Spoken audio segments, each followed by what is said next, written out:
प्रणाम गुरुजी।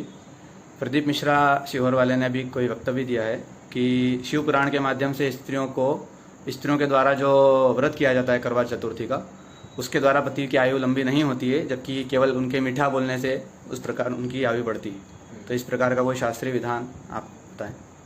देखिए, प्रदीप मिश्रा के वक्तव्यों पर मैं बहुत ज़्यादा ध्यान तो नहीं देता, क्योंकि वो व्यक्ति शास्त्र के नहीं है।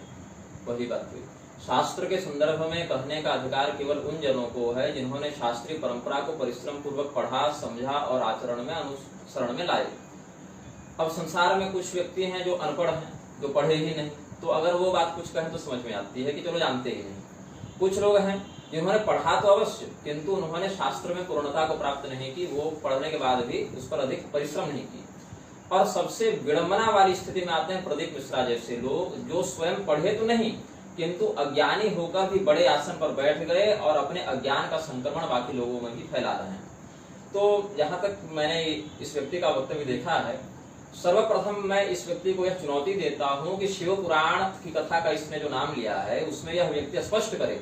शिव पुराण भी दो प्रकार की है, शिव पुराण में ही वर्णन है, सप्त संहितात्मक और द्वादश संहितात्मक। लघु और बृहद भेद से वही है, बस लघु बृहद भेद से सप्त संहितात्मक और द्वादश संहितात्मक शिव पुराण होते हैं। तो शिव पुराण के कौन सी संहिता के किस अध्याय के किस श्लोक में यह इस व्यक्ति को लिखा हुआ मिल गया कि व्रत उपवास करने से पति की आयु लंबी नहीं होती? यह व्यक्ति प्रमाणित करे। शिव पुराण का नाम लिया है तो, या यह कहाँ लिखा है कि तुम केवल मुस्कुरा दो तो पति की आयु लंबी हो जाएगी, क्योंकि पति भगवान को कहता है कि मेरी आयु लंबी हो गई। ये व्यक्ति की नितांत मूर्खता है और लोगों को इस व्यक्ति के पाखंड से बचना चाहिए। करवा चौथ, जिसको संस्कृत में करक चतुर्थी कहा जाता है, वह पूर्ण शास्त्रीय व्रत है और उस व्रत का वर्णन नारद पुराण में मिलता है। मेरे पास नारद पुराण के कुछ श्लोक अभी उपलब्ध हैं। नारद पुराण के पूर्वार्ध के 113वें अध्याय में वर्णन है करक चतुर्थी का, और उसमें कहते हैं,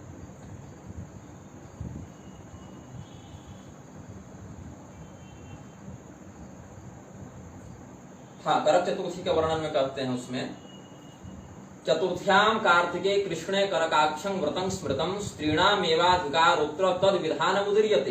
कार्तिक मास के कृष्ण पक्ष की चतुर्थी तिथि को करक संज्ञक व्रत, जो करक चतुर्थी या करवा चौथ हिंदी में हो गया, उसमें स्त्रियों का ही केवल अधिकार है। अब उसका विधान बताते हैं, ऐसा उपदिष्ट कर रहे हैं ग्रंथकार। फिर कैसे कहा कि कैसे भगवान गणेश की पूजा करे, स्नान ध्यान करके स्त्री श्रृंगार करे। उसके बाद 11 करक पात्रों में, जिसमें मिट्टी का पात्र भी करक संज्ञक आता है, उसमें पकवान को पूर्ण करे, फिर भगवान की पूजा करे।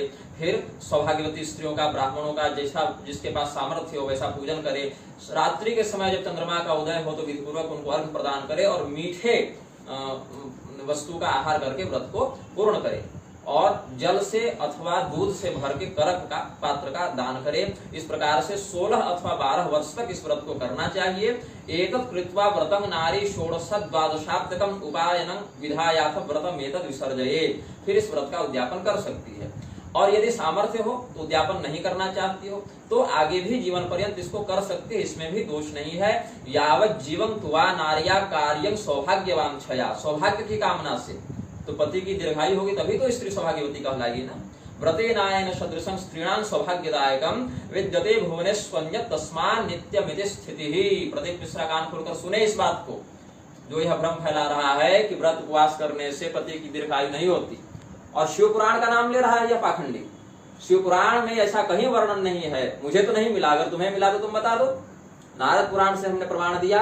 अब वामन पुराण का संदर्भ व्रतराज ग्रंथ में मिलता है, जहां भगवती द्रौपदी जी ने दीर्घायुष्य सौभाग्य की प्राप्ति के लिए, अपने पति के दीर्घ आयु की प्राप्ति के लिए अर्जुन परक यह व्रत किया है। जब अर्जुन इंद्रनील पर्वत पर तपस्या करने के लिए जाते हैं, इंद्रकील पर्वत पर, उसमें कहते हैं, अर्जुने तु गते तप्तु इंद्रकील गिरिं प्रति विषण्ण मानसा सुभृत द्रौपदी समचिंतयत् अहो किरीटिना कर्म समारब्धम सुदुष्करम बहवो विघ्न कर्तारो मार्गे वै परिपंथिनः।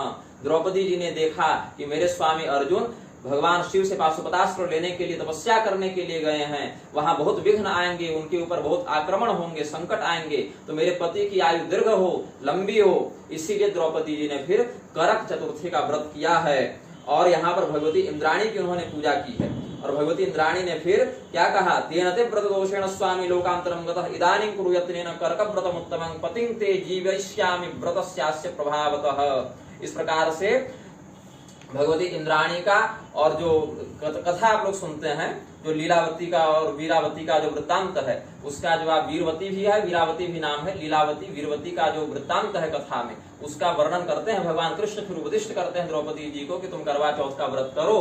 ये व्रतराज ग्रंथ में वामन पुराण के संदर्भ से दिया और नारद पुराण का श्लोक में आपको बता चुका हूँ। तो करक चतुर्थी, करवा चौथ शास्त्रीय व्रत है। इसको करने से पति की आयु लंबी होती है, स्त्रियों का सौभाग्य अचल रहता है, ऐसा प्रमाण शास्त्रों में उपलब्ध है। शिव पुराण में ऐसा कहीं नहीं वर्णन है कि व्रत उपवास करोगी तो पति की आयु नहीं बढ़ेगी, केवल मुस्कुरा दोगी तो पति की आयु बढ़ेगी। इस प्रकार के पाखंड को प्रदीप मिश्रा फैलाना बंद करे, अन्यथा उसको बहुत भयंकर लौकिक और पारलौकिक दुष्परिणाम भोगना पड़ेगा।